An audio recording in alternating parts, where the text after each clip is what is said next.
Hello, how's everybody doing out there? Just wanted to give everybody a quick review.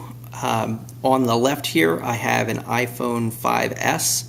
This is given to me for a week from T-Mobile as part of their test drive promotion.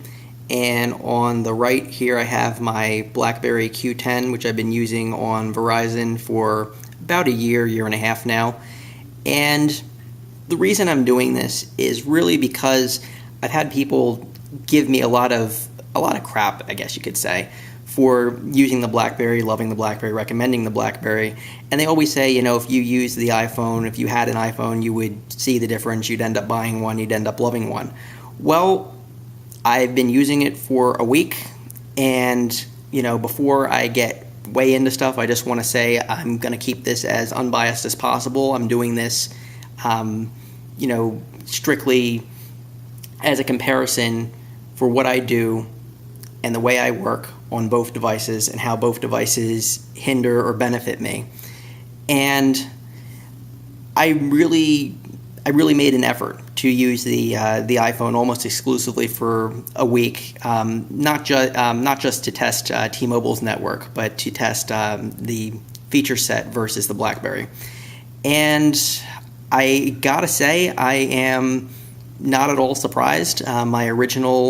I stick by my original opinion, and I'm going to show you why in the upcoming comparisons. I know there's tons of reviews out there on the iPhone, tons of reviews on the BlackBerry, but I don't really know if there's any that show the subtle differences that are really nice to know, and especially for business purposes and people that do a lot of messaging and for multitasking.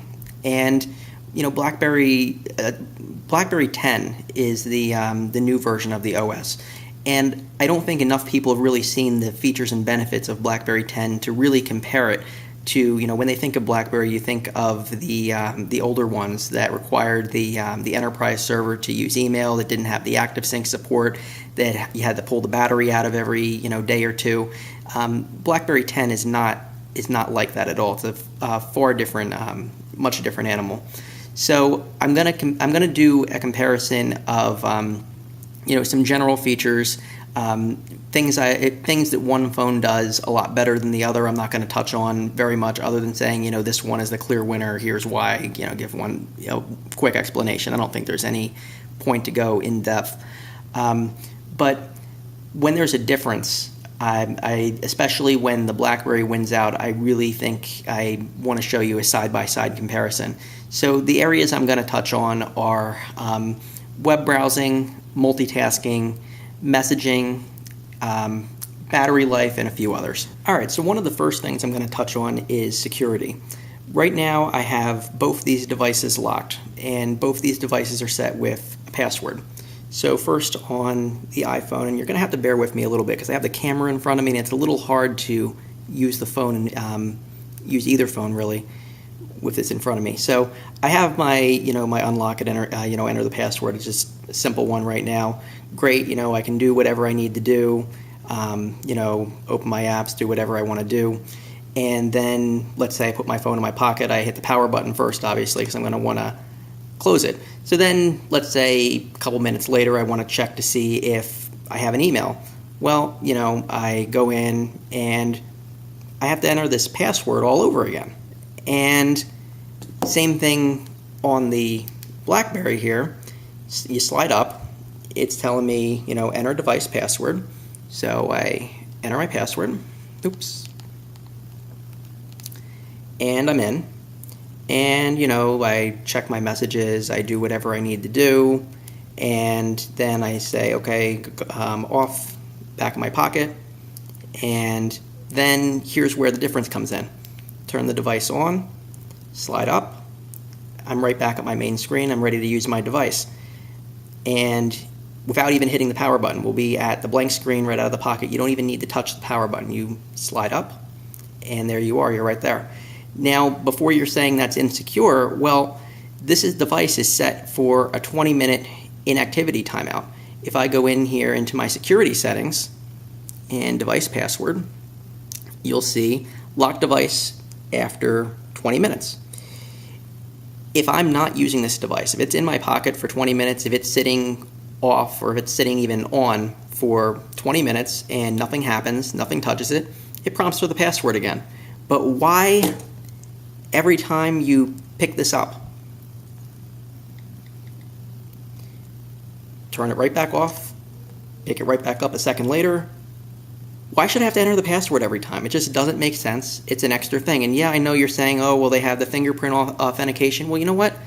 I don't want to use the fingerprint authentication. I'm not comfortable with my, fingerprint information, possibly being stored somewhere. Also, what happens if you cut your finger? What happens if you get a blister? What happens if you're wearing gloves? There's drawbacks to that. And that's one thing.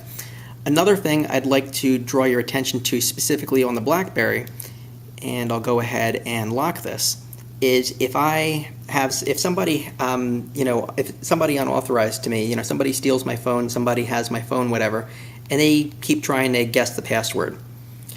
You'll see here at the top, if I can get it focused in there, the incorrect password attempts will go up towards 10. And I know you're kind of thinking, what happens when you get 10? Well, it says right there, if you enter the incorrect password, I've entered the incorrect password 5 times. After 10 unsuccessful attempts, device data will be erased. It absolutely means that. It's a great security feature.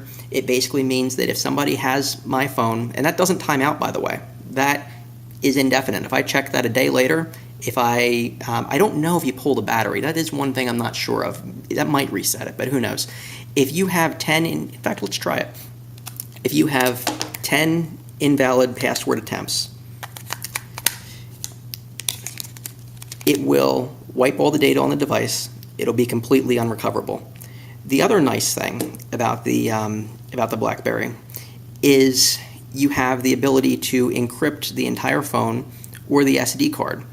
You can take a full backup of the phone using the BlackBerry Link software, similar to, I'm sure, the way you can on iTunes. It will back up the apps. It will back up all your data, pictures, music, whatever you might have on it. It will also back up every single setting. It'll back up your ringtones. It'll back up the position of icons. It'll back up, everything except the device password. So that's all in there. That's all well and good. And I just really found that lacking with the iPhone and annoying. I mean, it seems to be more, let's put everything in the cloud. Let's share everything. And that's not the way I'm used to working, and that's not the way that I want to work. That being said, there are a lot of nice security features the iPhone does offer. There's the Find My iPhone, which is similar to the BlackBerry one. I forget what the service is called on the BlackBerry, though, to be honest. But there is a similar GPS tracking where you can go online. You can erase the device. You can have the device call out, make a sound even if it's on silent mode. That's a feature that's supported on both devices. So I don't really see that as anything all that special.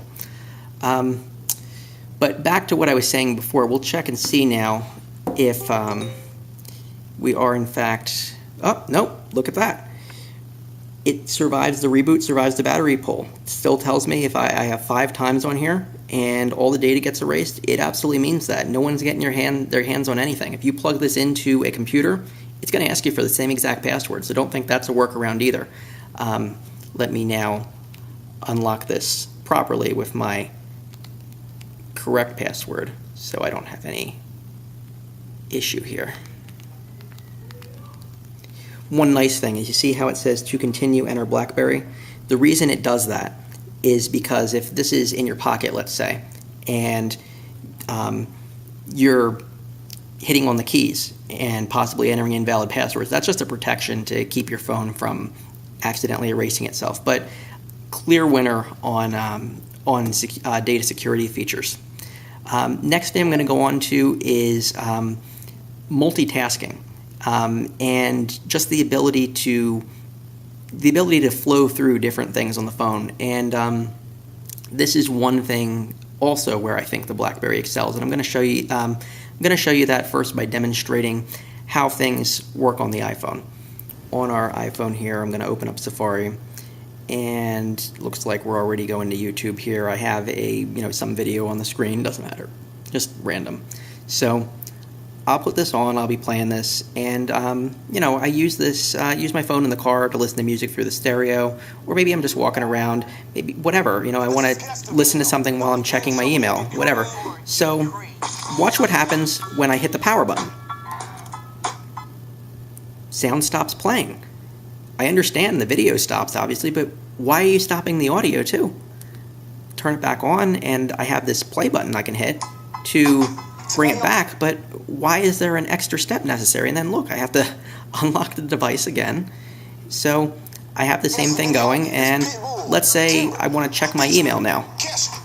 I hit the button, and I get to my email, but why it stops playing again? And people told me you swipe up and you can hit play. Yeah, that works, but it's an extra step, and why should it be necessary? It's almost like there's no multitasking ability.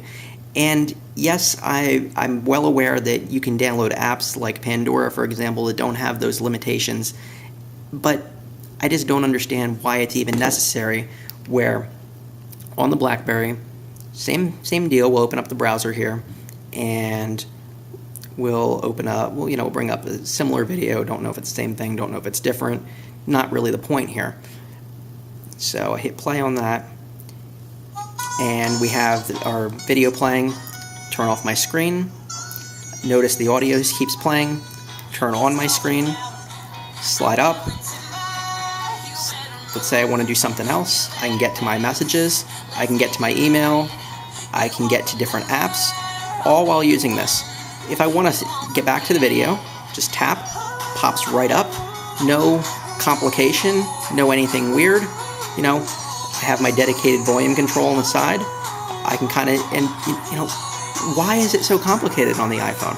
Click close, and then it stops. It doesn't stop unless I close the browser. It just makes a lot more sense. Now, the other thing is, let's say I'm sending or receiving messages while I have a video going. So I have this, what I have is I have my BlackBerry here with my phone number for this phone pre-programmed in it. So what I'm going to do is I'm going to play this video and be watching this video, and I'm going to send myself a text message just to simulate, what would happen if you receive an important text while you're watching a video on the iPhone. So we'll play our video, and then I'll just say hi, send that over, and we'll get a nice little pop-up notification up here, and I'll tap that, and video stops again. And okay, I guess I can swipe up and then play my video and then decide to respond to my text. But again, why is there an extra step necessary? Why do you even stop playback? We will do the same thing on the BlackBerry here.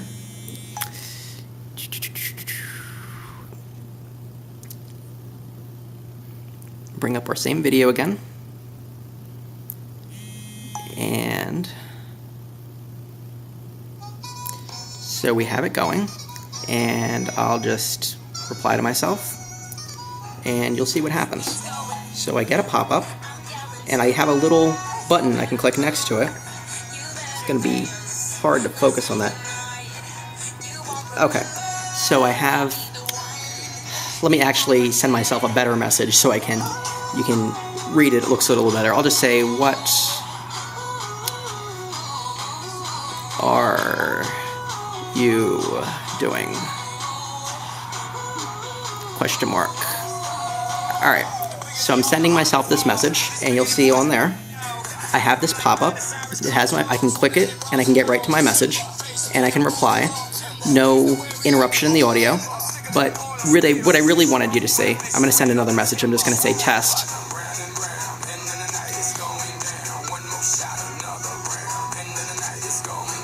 And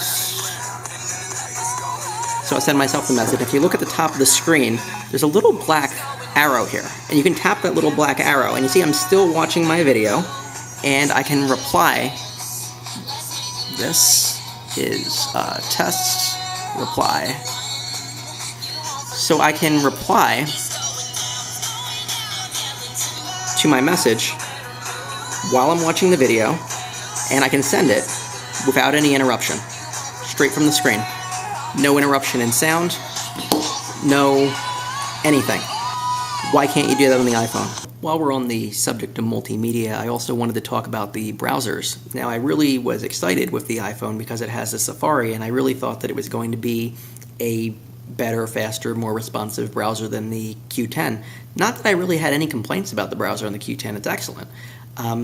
But I was surprised by the issues I've had with many websites using the Safari browser, and one of them is the lack of Flash support, but there's also other problems. I'm just going to demonstrate some quick and simple things, using some pretty silly websites, but just to give you the general idea.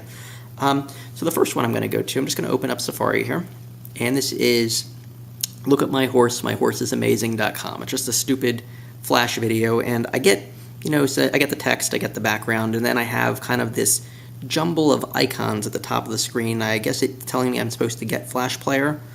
I'll try the same thing on the Q10 here. We'll open up the browser, and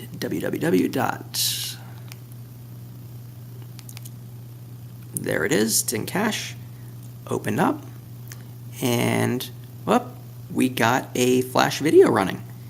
And it's smooth, it's responsive, same as anything else I was doing in YouTube. And I can open this back up. When you double tap it, you get the full screen mode. You can watch this in full screen. I can just move straight down, then I get it out of full screen, and we'll just go back to our main screen. So, lack of Flash still out there. Another one of, just another joke site, it's pricesrightfail.com. Whoops, that's the wrong one. This is a site I send people when they screw up at work. So we have the sound effect in the background, and when I hit the play button, I get the sound effect again. So we'll try the same thing on our iPhone here. Just go back, and we'll go in our address bar.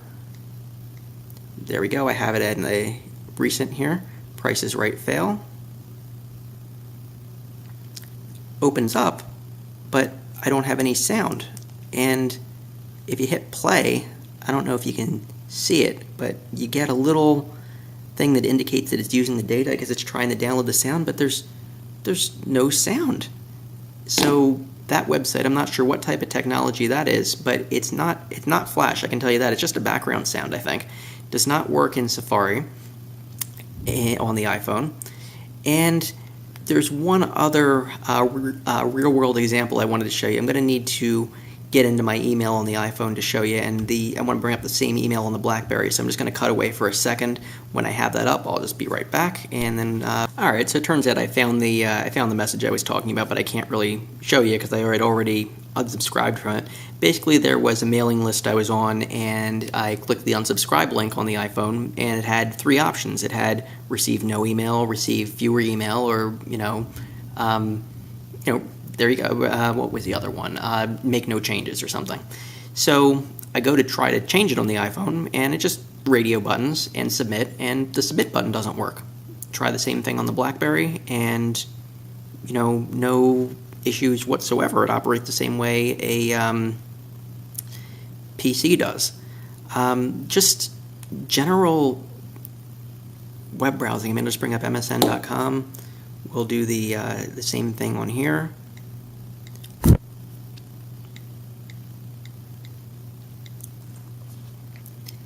And again, we're not comparing speed here, but it just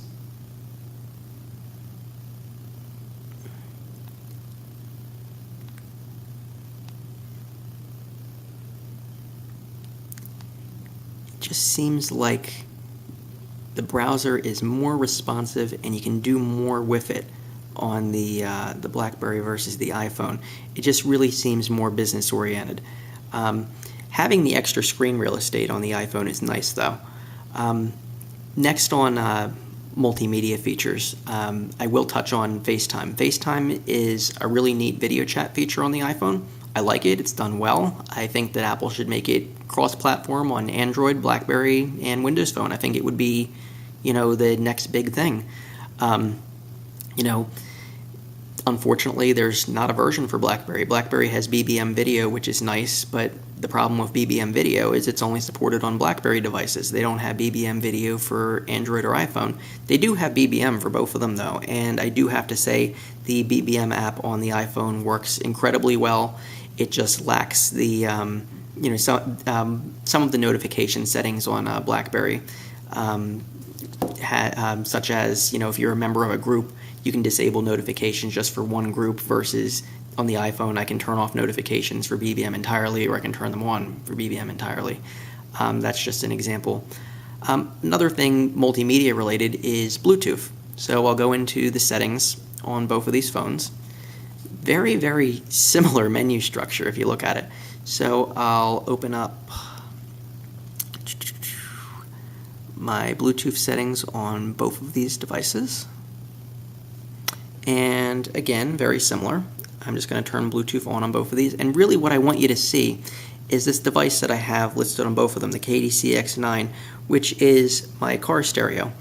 Now, on the iPhone, I have, and don't think it's because it's not connected, because nothing changes when it's connected. You can trust me on that, or you can try it yourself. I can hover over it, or I can try clicking it, or I can hit info. The only options I have are forget this device and sync contacts. On the BlackBerry, same thing. I hover over it, I get these side menu options, and I can click here, and I can get a lot more, I get these other choices. This is a feature I love and I absolutely cannot live without. See how I can have hands-free calling off, but I can have Bluetooth audio streaming on? This means that I can use this device in the car. I can play music through it. If I open up, something in YouTube or on, any audio streaming app, I can play that through the car speakers. But if I receive a phone call, I can pick up my phone and answer the call without having it go through the car stereo. That's just not a feature that's available on the iPhone. The only option I have is, do I want to sync my contacts or not? I don't have the option of use this device to play audio through the speakers, but don't use it for hands-free calling. It's just a major oversight, and it's something that is very, very much lacking. Another thing we'll touch on is, I said we'd talk about battery life. I'm not, a week is not enough time to get a good run on, how well the battery works on a device, although I do seem to think that under heavy use, the BlackBerry is much better. I don't know the size of the batteries. I'm not going to compare them. That's not really what I'm talking about. What I'm talking about is, right now I have about 29% on here, and actually the batteries on these are very similar. The BlackBerry and the iPhone, about the same battery life right now. But the BlackBerry has this trick that, I don't understand why Apple doesn't have the same trick.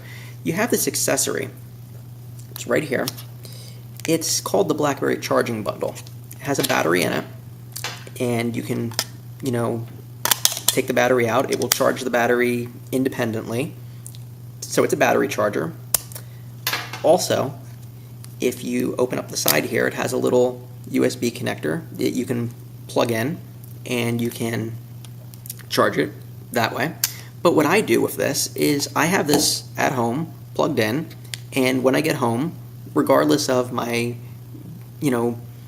battery life, I turn off my BlackBerry, take the battery out of the back, swap it with the fresh battery out of the charger, put the fresh battery, or put the dead battery in the charger, and then plug the charger into the wall and grab it the next time I need it.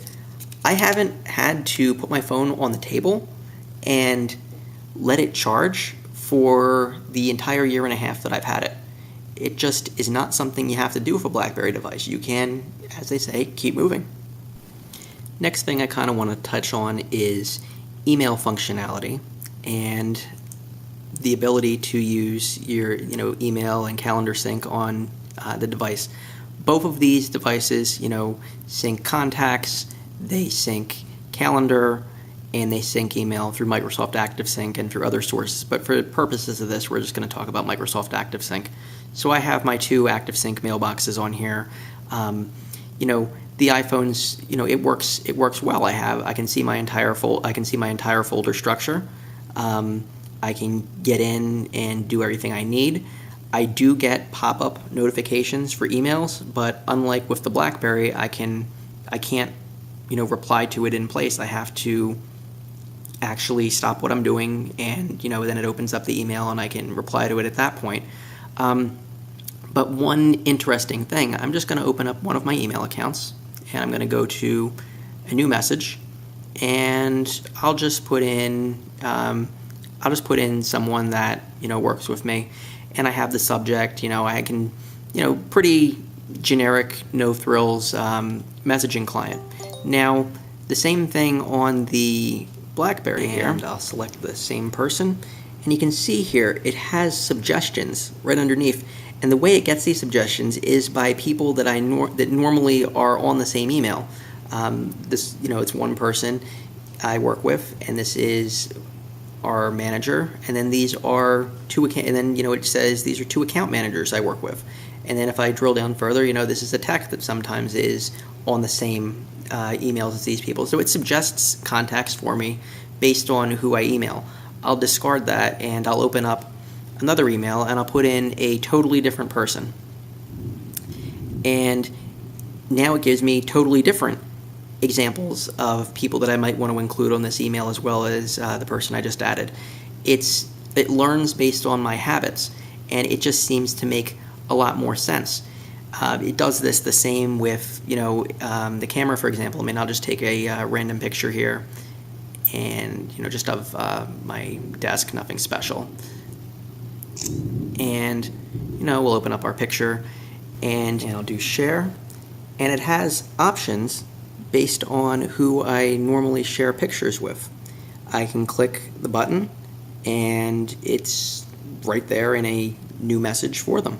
Very simple, makes a lot of sense, very easy.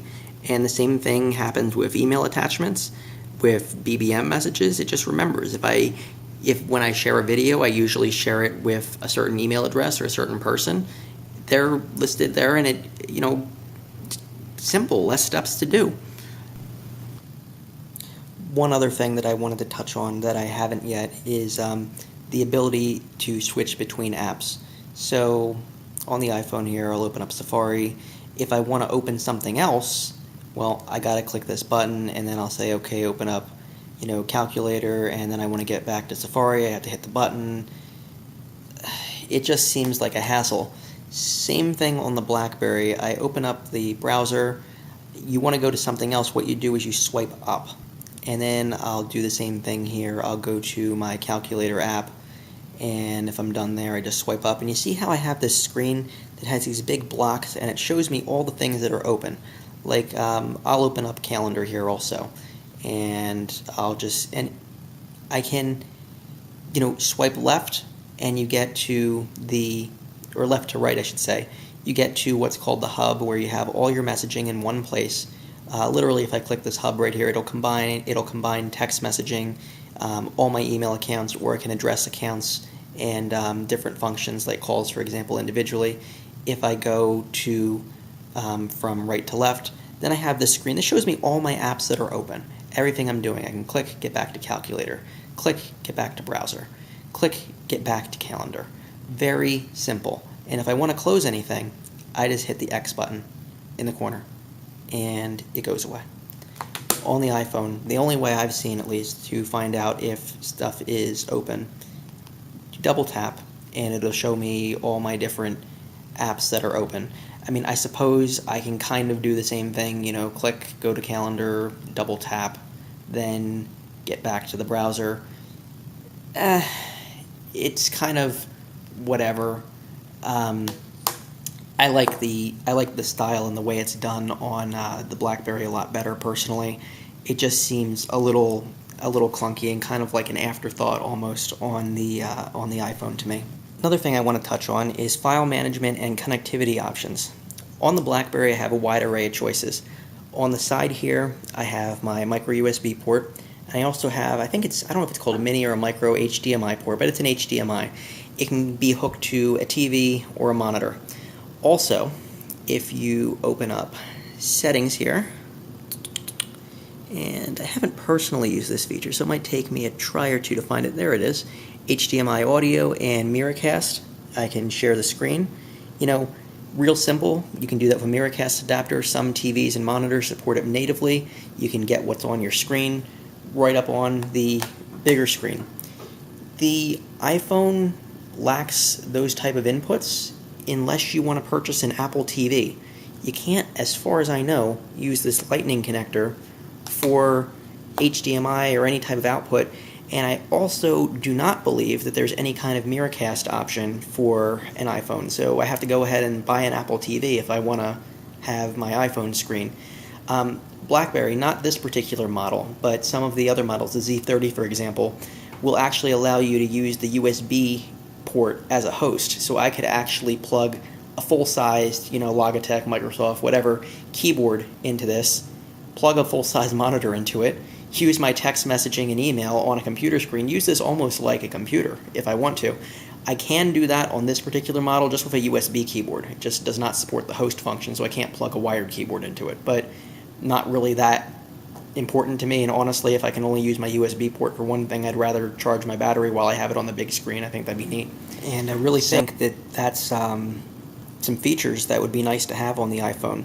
I mean, even without the host functionality on here, I don't know if I was clear before, I can still hook a Bluetooth keyboard up to this and have the full-size keyboard if I really wanted to do that. And as far as getting this on a projector or any type of screen to do a presentation, I just need to purchase an HDMI cable. HDMI is universal. HDMI to DVI, HDMI hooks to a lot of monitors, a lot of, every TV practically, projectors. It's universal, it's simple. I have done that before with this. It works very well. And it's just truly lacking on here. The other thing is, unlock it again. Where's the file manager? How do I see what my file system looks like, where my folders are? It doesn't make sense not having, a simple file manager. Simple, and this file structure is exactly the same. If I plug this into a computer, I have these exact same folders. It just makes perfect sense. It's simple. I don't get not having it on the iPhone. I really don't. Knew I'd forget something, and this is a big one. Notifications. If you're in a meeting, you're, eating dinner with friends, family, whatever, just doing something where you don't want to just pull out your phone. Let's say I'm expecting an email or a text. What I'm going to do is I'm going to turn off the BlackBerry, and I'm going to use the iPhone just to send myself a quick text message, just like I did last time. Send that away. And I get a message on the BlackBerry, but you notice there's this light up in the corner that blinks, and you can configure that for different patterns, different colors, and it's just the easiest thing in the world. I don't even have to turn on the phone. If I have this on silent, I can look at it, and I can tell that I have a message, and depending on how I have it configured, I can even tell what kind of message it is. There's no feature like that on here.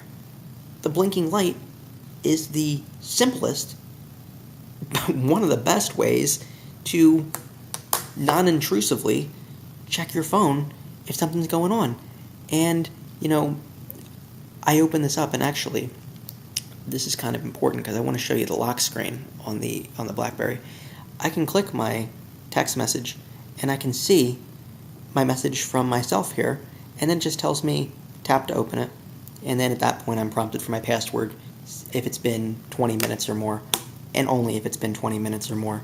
So I enter my password once, and I have my message on here. Off, on, off, on. What the hell? Well, to wrap this up and to put everything together, I do have to say, I will touch on the keyboard a little bit. Having the physical keyboard is second to none. Predictive text is nice, but if you're talking in technical terms the way I do all the time, being in computer tech, it just makes sense to be able to have the real keyboard with all the symbols available to you right there. And when I say all the symbols, I mean all the symbols. There's pages of these available, similar to it is like it is on an iPhone, but there's shortcuts right on the keys. I have I can do alt, I can do parentheses, I can do exclamation point, I can do without hitting a separate button. Why do you need to hit a separate button? Why do you need to rely on predictive text? It just makes more sense to have the real keyboard there. At least that's what I think. And hopefully this has been informative. Like I said, this is not designed to be a full review. I'm not going to sit here and do tons of research to try to compare these two things. This is what it's like for somebody that is just trying this phone that everybody says is the greatest thing since sliced bread, and I just don't see it. You need an app to do pretty much anything that I can do natively in the browser on BlackBerry. There are strong points. Like I said, FaceTime is great. Apple Maps is beautiful, pretty nice. A slight lag on the GPS, but I do like it better than the GPS on the BlackBerry, but just marginally. I don't really care about social media. I don't really care about different apps for all this stuff. I don't play games on my phone. I don't watch videos on my phone. I don't listen to music on my phone. And I use my phone for email, messaging, and talking. And occasionally, some light web use. And that's really where I think BlackBerry excels. The iPhone kind of feels more like a toy to me. And, there are a few other things. I understand the appeal of the Lightning connector, but at the same time, I have micro USB everywhere for everything. Having to have a separate thing to charge my phone is just stupid. Also, we have the one microphone here at the bottom for the iPhone. The BlackBerry, you have the microphone at the bottom for your voice right next to the speaker, similar on the iPhone, but you also have two microphones at the top here for left and right channel. Speakerphone and sound quality is definitely superior on the BlackBerry in my my testing with everyone I've called. I guess that's about it. I'm sure I'll miss something, but like I said, this is not a professional review, and really this isn't intended to be widely shared. This is just to shut a few of you up that keep saying try the iPhone, you'll like it better, because I don't, and here's why. And if Apple can give me a phone where I can, use the browser, be doing something, get a message, reply to it without leaving my browser, turn off my phone without interrupting what I'm watching in YouTube, have that nice predictive text with the, predictive, senders with the email. If I send to one person, who do I also usually CC, give me predictions? If I take a picture, who do I usually send it to? Stuff like that. If Apple wants to do that would be great. If Apple wants to make it so I turn off the phone, put it in my pocket, 5 seconds later say, oh, I forgot something, and not have to frickin' unlock it again. For Christ's sake, come on, guys. This isn't hard. I just don't get it. I really don't. And security. The security of being able to have the device, lose the device and know that if somebody tries to get in it, it's going to wipe itself after 10 tries, regardless. And that's just by default. That's standard. That's without setting up any other features like full disk encryption. There's a full disk encryption option for this. There may be one on the iPhone, but I don't really know. That means that basically if you would take it apart, you actually extract the data from it, it would be in an encrypted state. You wouldn't be able to do anything with it. I don't know if that's a feature that's offered on iPhone or not, but it certainly is on BlackBerry. It's easy and you don't have to pay for it. So I guess that concludes everything here. Hopefully this has been informative, and bring on the flames.